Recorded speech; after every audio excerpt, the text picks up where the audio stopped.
What's the haps? I'm Meroka, and today I'm going to be taking an early look at Copod by Ben Perry. This is a roguelike game. I think I'm going to be getting a bit of a reputation for doing roguelikes around here, it seems. I do seem to be playing an awful lot of them. But that does not bother me too much. They're a lot of fun, and this one is a unique little twist on the formula. It's a little different to other ones, but before we get into it, we're going to do options, as we always do. Graphics options, we have brightness and anti-aliasing. Anti-aliasing goes two times through to 16 times. That's about all you get for that. We've got music and sound effects on separate sliders, although they're not so much sliders as just increments, but oh, whatever.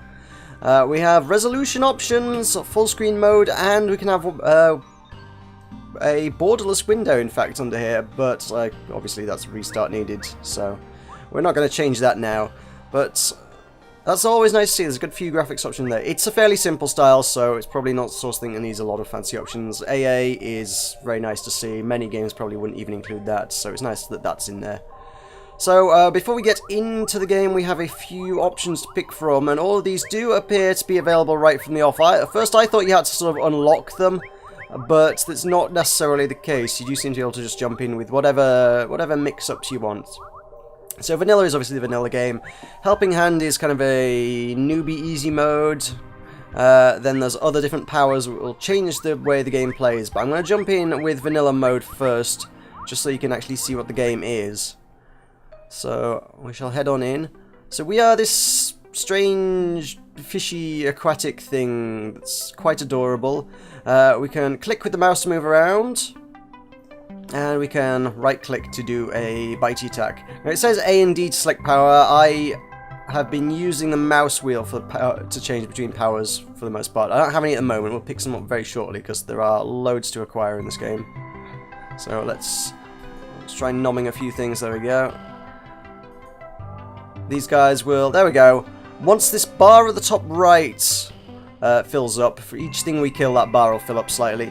And then once that's full, we'll acquire a power. There are also these dotted around, so we're going to trip over powers left, right, and centre. It's not going to be hard to get hold of new ones. And we can mouse wheel to scroll between them, or A and D as well, space to activate. So I've got Deadly Spray, which is going to be... Alright, it's fairly self-explanatory. It's a deadly spray of bubbles that will kill other aquatic creatures. And we have Stun, which is going to stun everything on the screen. That's always useful. Top left we have souls, which are going to be a kind of, almost a kind of currency thing. And then right at the top we've got our health. Bottom left we have a map. This is an interesting room, a good one to find early on. Somewhere within each map, each level of the game, there's one of these things with the weird red tendril and an orb at the top. I'm not sure quite what that's supposed to represent. Some strange aquatic creature. If I swim into that, everything's going to go to hell and back. Everything's going to go red and evil, and I'm going to be attacked by lots of enemies. But there will be good rewards at the end of it, so it's always worth doing. So the big yellow things are just going to explode and shoot blobs everywhere, and I've just got to dodge them. This guy just takes a bite, and he's dead, and he's going to give me a soul. Enemies will occasionally, but not necessarily always, give souls. And for beating the arena, there's usually a reward of 3 souls as well at the end. So that purple blob doesn't necessarily look like it. It is an enemy. There we go, got him. That was quite close, actually. He nearly got me. There we go, there's some souls for me. And I can pick up a bunch of other stuff. So you can only carry 3 things, and it does seem to be fairly random which one it replaces. Although it might just be sort of cyclical. Yeah, I think it replaces them in order from left to right each time you pick them up. So I've now got a different gun, Baby Tears, which almost feels like a Binding of Isaac reference. It's basically just one little bloop, and it's a baby tear, apparently. We've also got, what's this, Sacrifice. I've not seen that one before. It doesn't sound fun. I'm not sure what that is. And Gunk is going to leave a trail of gunk behind us. So there's loads of power-ups to find. There's all sorts. Like I say, I keep stumbling over new ones. So let's do some gunk. If they walk into the gunk, they're going to take damage. Let's see if we can't chase the green thing into the gunk. So we're into the gunk. It doesn't really matter. It's weak. I can eat it. There we go. So each of these rooms is they're kind of a cross shape. You kind of got this center and they go out in 4 cardinal directions, and it's just linked together in a grid shape. And ultimately, the way it works is it's going to end up making a sort of roughly grid-shaped room, like you'd see in The Binding of Isaac is obviously a great example, or a Wizard's Lizard, which I covered not so long ago. That also has a similar kind of format. So we've kind of got this cross-shaped grid of rooms, grid shape grid of cross-shaped rooms, I think is what I was trying to say there. And one of the enemies on each floor is going to have a flower. This is the thing we need. We're going to collect that and we're going to wear it on our head, and we are going to look fabulous doing it. That's so cute. Everything about this game is absolutely adorable. Despite the fact that it's some weird Darwinian survival of the fittest thing, it's just entirely adorable as well. I'm probably going to have to use Sacrifice at some point, if just to figure out what the heck it does, because I'm very intrigued by it, but it doesn't sound fun. It seems like the sort of thing that's going to cause me trouble. So, heading back the way we came, because I want to get to that. There's only one way left to go according to the map. And here we go, yes, on each floor there's going to be a yellow room. And in the yellow room is a yellow lady, or I don't know. I'm wearing the flowers, so I don't know. Am I the lady? I don't know. A partner. Either way, they're going to accept the flower, and we're going to make out for a little bit. Oh yeah. And then for some reason we're going to be a sperm now. I guess it's the next generation of fishy things. I never did use that sacrifice. We can trade some of our souls in for upgrades at this point. We can, if we don't have many or don't want to spend any, we can go as a runt, which basically gives us no extra powers, and our next life will be starting afresh. We can have recharge up, which lets us attack faster, I believe. Or we can have dash boost, which I guess gives us a dash boost. I'm going to go with attack faster because that's a nice one to have. So we have evolved, we have become better. Survival of the fittest, like I say. Evolution and whatnot, don't you know? So, we now are a child, in spite of having the same health as us and the same powers as us, even though it appears to be the next generation, he's going to be able to attack faster. He's more powerful than our predecessor. So that's good. And the souls also carry over from the previous life, so I do have the same 3 from last time. That one, oh, hello. You're not an enemy. You wanted... I think that's another kind of flower. I haven't seen too much of the second level. This game is surprisingly challenging. It looks adorable and really simple, but I've only made it onto level 3 once. And I think on level 2 there are sometimes an extra flower to acquire. See, that was silly, but I got him. So now I'm down health. I'm not sure I want to sacrifice now. Yeah, they shoot a lot of things.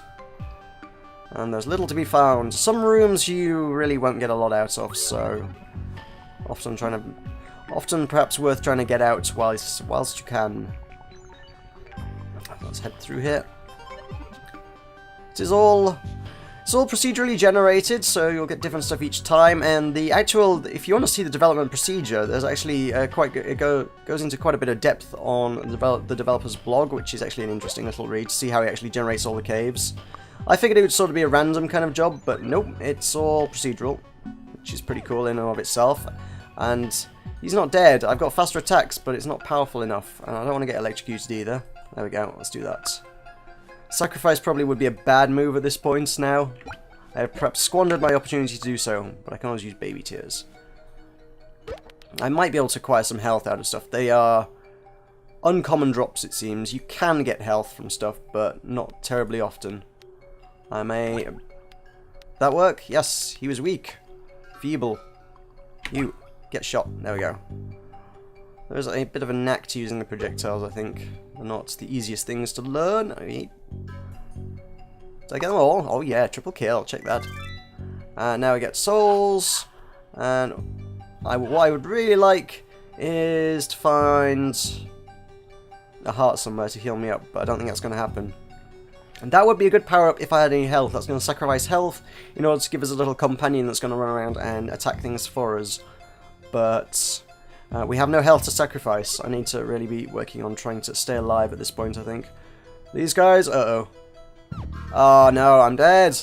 Those guys attacking a crowd, and they're really vicious, and I don't like them, and I run away every time, and then... Oh, well. Right to the main menu, we shall play with... So let's try with some things. So we can't pick up powers, that's going to make things harder. Enemies are infected, I'm not sure what that does, doesn't sound fun. Chance to take damage when using a power, also going to make things harder. What evolutions? I guess you don't get any evolves. Woomby! Start with a womb and less health, which is kind of an interesting one. I'll do that one, because that's kind of weird. And, tell you what, let's put pellets on as well, just so that... just to make it interesting. So, oh, I see. Oh, I shoot pellets instead of biting. So I've got a different attack power this time. And I've got less health, but as I kill things, we've got a different meter at the bottom.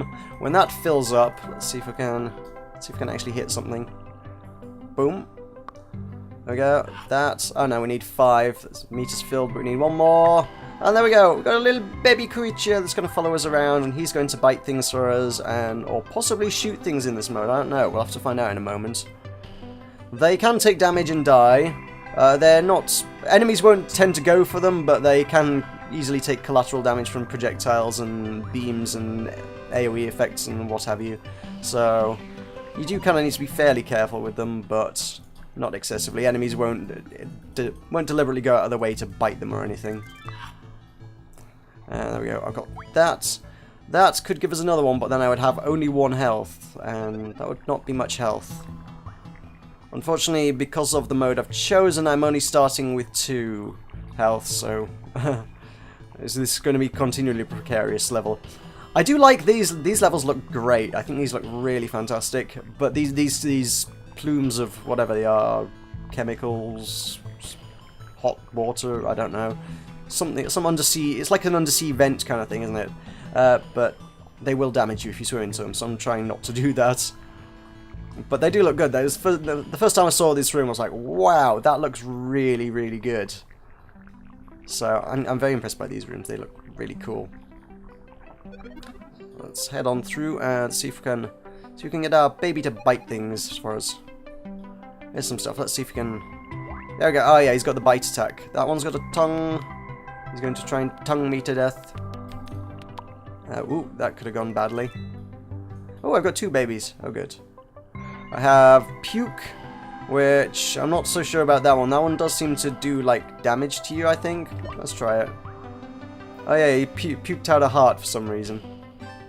Oh, I guess it unloads items so that you can pick up new ones, but at the cost of potentially harming your health whilst you're doing it. So taking a little bit of a risk, but you might be able to swap out for some cool items. But wait, hang on. Wait, that makes no sense. You can pick up new items anyway. I don't know why you'd use Puke. I'm now confused. No. That item makes little sense to me. But hey-ho. There we go, we've got 3. We're building a little army here, so this mode's fun. There's a good little bit of variety in mixing up and matching the new modes and things that you can test out. So what have we got in here? Oh, he was no trouble. I'm liking the pellets. The pellets are good attack. We've got one of these, which is going to cost us 2 souls. But we'll have a little companion to follow us around, so they're fun to find as well. So now we really are building up a little army. I've got a small entourage following me around. Where's the right route, though? There's only one route we haven't taken. It must be up here. Let's swim through here. Ah, we have a sort of arena kind of thing. Is that what these are called? Big evil red rooms. I don't know why it goes red. It almost... It does seem a little... evil or demonic or something. I'm not sure. It's kind of a bit unsettling the way these rooms do that, but it's just a challenge room, I guess, I suppose. Oh, the lightning's a good way to get your little critters killed, actually, I think. Yeah, in fact, 2 of them have died already. Yikes. If not 3, I think I've just regained one. Oh, I think I shot one there accidentally. I think you can shoot your own critters. Oh no, that's terrible. That's so saddening. Oh, you shouldn't be able to shoot things as adorable as that. The flowers... Okay, we found a flower, however it is just drifting... It is adrift on the tides. So... That's something I've only just noticed. There's sort of a weird stream that sort of links to the shield. There was like a shield around that one. There was a sort of a very, very faint stream from the enemies to that. So I guess that sort of indicates that you need to kill those enemies in order to be able to remove that shield and access the triple shots. I have 6 souls from this level, so let's grab us another companion. Let's grab the flower, because that's what we're here for. I don't think I need any of those power-ups. So we're going to head on through here! Hello! It is very, very saccharine, this game. So sweet and adorable. It's a fantastic looking game. It really is. Everything about this game just looks visually amazing. soundtrack's great as well. It complements it really well. Immunity, I'm not sure what that does. Damage up sounds like fun though, so let's take that. Now we can eat things more effectively. These yellow blighters, they swim really fast. They're going to be really horrible to... They're horrible to bite, I expect they're horrible to shoot. No! Yeah, I'm going to accidentally end up shooting my own team if I'm not careful. Like I just did, you know. There we go, souls! Souls for everyone, delicious souls. Everyone loves souls. Part of a nutritious breakfast, right? Come on. I might give up on this guy if I can't get hold of him. He's elusive. Come on. No!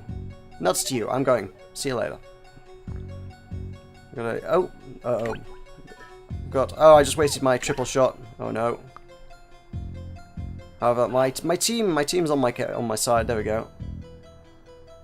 I have a team of 4, and they are working for me. And here... Uh-oh, that's got one of the tongues. Like, they both had tongues. Which was... One of them has the tongue has the attack. It's got the little sort of jaggedy line next to it that indicates that's going to do damage to you if it hits you. The other one just sort of sucks you in. It's kind of a tractor beam kind of thing. I'm not sure which one's which. That's going to... Oh! Good shot, sir! Nearly electrocuted all of you. You saved everyone's lives today. Good call, little critters. Is he dead? Yeah, he's... Oh, that one's the... Yeah, see, that's the attacking one. That's the one you don't want to get hit by. That's the one I'm glad I had a team to back me up with. So I should probably use more powers. I can't... Whoa, hang on, no. I want to use more powers, but everything wants to eat me here. Let's do that. Let's kill everything. What have I got? I've got Solar System. That's a big sort of swirl of projectiles, and I've seen that kill lots of babies before. I don't really want to kill all my babies. I need my babies. My babies are protecting me. I can't use Children of Love because I got no health. I'm just going to have to stick with my spread shot, I guess. Or I could do that and then get myself killed because these guys are brutal. Those guys are really derpy looking and really, really vicious. But hey. So this is Copod. This is a really, really charming roguelike that's shaping up quite nicely. In fact, tell you what, there's this unlock progression system. We didn't even get to see that. Occasionally, as drops instead of power-ups, you will occasionally pick these white antibodies, as you see in the top right, and they sort of seem to be a permanent progression system. Each time you pick one of them up, it will add 1 to your tally. And as we go through here, we've first unlocked the spread shot, then we get a new enemy, and then as we go along, we need 4 to unlock that. Once we've got 6, we'll unlock that. Once we get 8, we'll unlock that. All the way up to 36 is the top one. So as you keep playing, you'll slowly unlock further and further features in the game. Because things will become unlocked and then they will start appearing. So there's progression in there as well, which is nice to see. Unfortunately, I didn't pick any antibodies up from those couple of runs, but they are kind of a rare drop. You won't see one every time, unless you do really well, then you might start seeing them every time, but on your standard runs, you seem to get one maybe every 2 or 3 runs, one seems to drop. So yeah, you just do, and sort of there's plenty of replayability in just sort of mixing and matching, going let's pick a bunch of random ones. I think it would almost be, in that note, it might also be a nice feature if there were literally a random button. It would just go and pick out a bunch of random features and say, okay, this time you're getting Black Death, Pellets, and Ethereal. So Ethereal, your souls are your health, which is an interesting take on it. You'd be more cautious about spending it then. I think we've had a look at most of them. I think Ethereal was the only one I didn't really look at. So yeah, I think that would be kind of cool if there was that available as well. But anyhow, this game is obviously still in beta. It's currently version 0.4.0b and is currently available to purchase on the official website, which will be linked in the description below, which has the Humble widget for $5. It's also available on Desura. As far as formats go, the Humble widget says it's available only on Windows, whereas Desura says Windows, Mac, and Linux, so I'm not actually certain on that one. I would say definitely Windows, since I'm playing it on Windows. Mac and Linux, one says yes, the other says no, so I can't actually confirm on that one. Either way, this is shaping up to be quite an entertaining little title, and I think it's worth checking out. So, thank you very much for watching. I have been Meroka, and I shall see you next time.